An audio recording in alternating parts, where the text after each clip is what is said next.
Hello, it's Nick Robinson, and today I'm going to have a look at some paper from Naira, a wonderful Korean company, and the paper is called Blossom Coloured Paper. Those in the origami world will probably know this better as Harmony. I don't know if that word is trademarked, but Harmony paper, Blossom Coloured Paper, it's the same thing, and you get these really interesting sort of transitions from one colour to another. So there's a small pack which is 60 sheets of 11.7 centimetres squared, and there's a larger pack of 40 sheets of 15 by 15 centimetres squared. It's available in the UK from colourtreelimited.co.uk, so let's have a look at it. This is a pack I've opened earlier. There's a few sheets missing because I've been practicing. So you get the customary colour sheet, cover sheet, with a simple flower on the back, and here's the paper. So I don't need to describe it, you can see it fairly clearly. Slightly lurid colour transitions, and you get different two different permutations of the patterns. So pick whichever one. Let's start with that one. Let me move these to one side. So first of all, the kind of wobble test sounds good. It feels nice and crisp. The colours are bright, and the white on the back is nice and bright, which is not always the case. So these are fabulous for making anything that's decorative, and particularly modular folds where things kind of join together and you see the patterns. I'll show you one of those in a little while.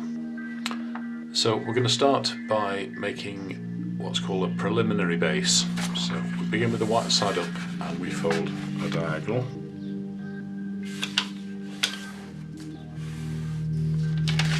Turn the paper around, fold another diagonal.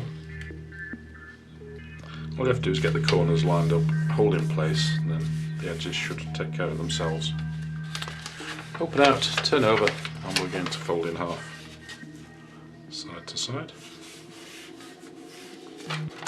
I always rotate the paper so that I'm folding away, so that I'm making the same movement each time. It's a kind of a muscle memory thing.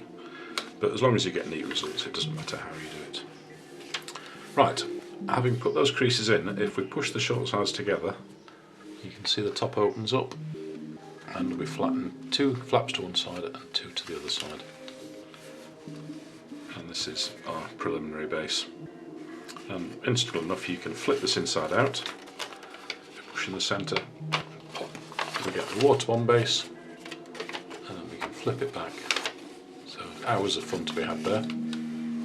Right, now we're going to look for a folded edge, and we're going to fold that over to one of the diagonal creases. Same on the other side. This gives us the very familiar kite shape which crops up so many times in origami. Turn over and do the same. It's a really simple model, it's well worth learning because you can make it to give us gifts whenever you meet somebody. So it's nearly finished now. We're going to fold paper in half along the centre, and then it turns so the long side is upwards, and what we have to do is put a reverse fold in, which sounds technical, but look for the middle underneath and just push that paper down. You're trying to make a valley along the centre, and the shorter you make this, the bigger the flower is, so you can adjust the angle and the position. So it's a bit thick for making a pre-crease, so I think it's best just to put that crease, pull it into place and then squash.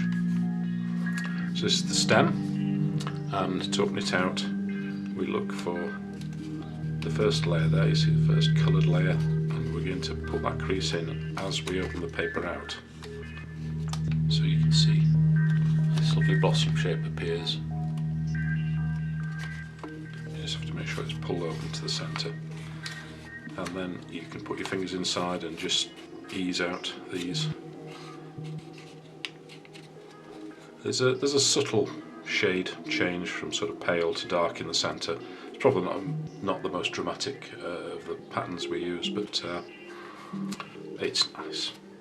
So that's a traditional blossom, and I've made a couple of others just to show you different patterns.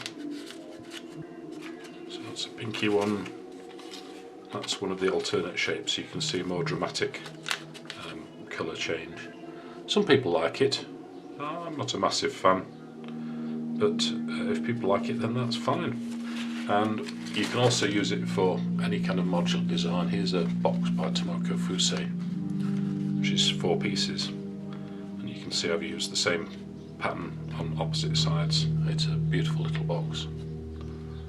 So that's